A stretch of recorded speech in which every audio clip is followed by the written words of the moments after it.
গণ অভ্যুত্থানের মুখে গত ৫ আগস্ট পতন হয় শেখ হাসিনা সরকারের।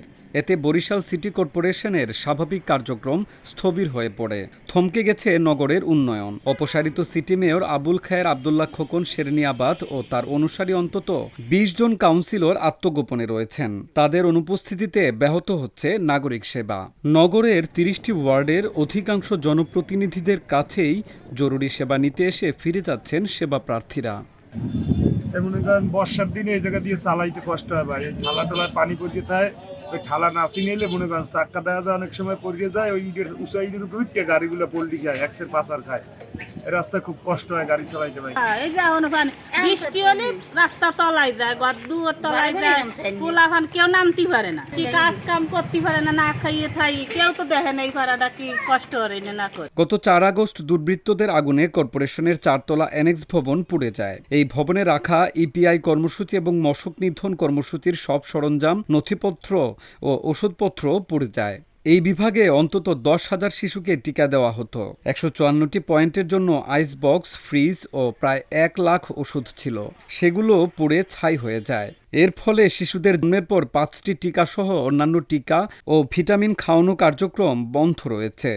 এই রাস্তাটা ভাঙ্গা অনেক কয় বছর ধরিয়া, এই রাস্তাটা ১০-১৫ বছর ধরিয়া রাস্তাটা করে না। মেইন সমস্যা হইল আমাদের অর্থ সংকট। এই অর্থ সংকট যেটা আছে সেটাও আমরা কাটাইয়ে আসতে পারবো। আগে যে অনিয়ম ছিল সেই অনিয়ম এখন নাই, অনিয়ম অনেকটা দূর হয়েছে। এইভাবে চলতে থাকলে আমরা এই অল্প দিনের মধ্যেই আমরা স্বাভাবিক অবস্থায় সিটি কর্পোরেশন ২৬৭ কোটি টাকা টেন্ডার হয়েছিল, সেখানে কাজ চলমান আছে।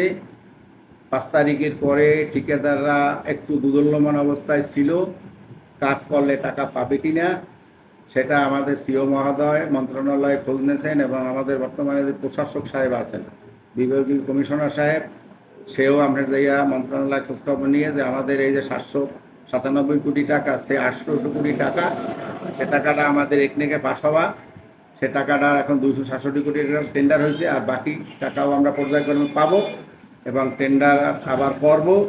আর এই কাজও ঠিকাদারগো প্রশাসক সাহেব ডেকে তাদেরকে কাজ করার জন্য বলিয়ে দিয়েছে।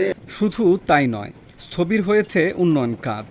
২০২৩ সালের শেষ দিকে নগরের রাস্তাঘাট ও বিভিন্ন অবকাঠামোগত উন্নয়নে ৮০০ কোটি টাকা বরাদ্দ পাওয়া যায়। গত ৬ মে ৫ বছর মেয়াদী এই প্রকল্পের প্রথম ধাপে নগরের ৪০টি সড়ক ও নালা নির্মাণের কাজ শুরু হয়। বেশ কিছুদিন ধরে অলিগলিরে নির্মাণাধীন কাজ বন্ধ রয়েছে।